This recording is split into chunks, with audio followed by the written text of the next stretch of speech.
Hi everyone, my name is Morgan. I am a student in the MSN Nursing Education program, and I am originally from Iowa. I moved down to Kansas City about 2.5 years ago. When I moved down here, I started at Sherman Medical Center downtown. I worked in their med-surg unit for about 14 months, and then I transferred down to the emergency department, which is where I'm at now. I absolutely love Truman. There's never a dull moment, and it's always keeping me on my toes with what I can learn today. Um, so I guess for me, priorities in global health.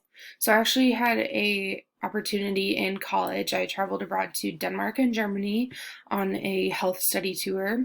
While we were over there, we were able to tour lots of clinics, lots of hospitals, talk with physicians, nurses, administration, all kinds of people who really told us what they see is major differences in the United States healthcare system versus their healthcare systems. So I remember one of the days we were able to sit in a big conference room and really just kind of have a conversation about the differences that we have. And it was amazing to me their focus on preventative care, their focus on primary care. And so, for example, in Denmark, their healthcare is free. Therefore, they have a lot of people who are so much better at working with preventative care and primary care than what we see in the United States.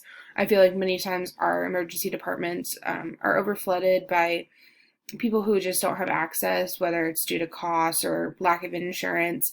Um, they just aren't able to get that preventative care. And unfortunately, then we see the chronic diseases that are far more advanced by the time that we catch them.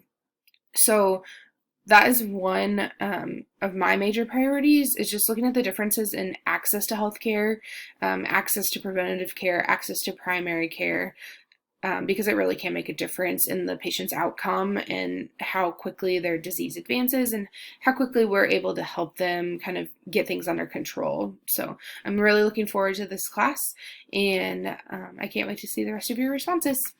Thanks.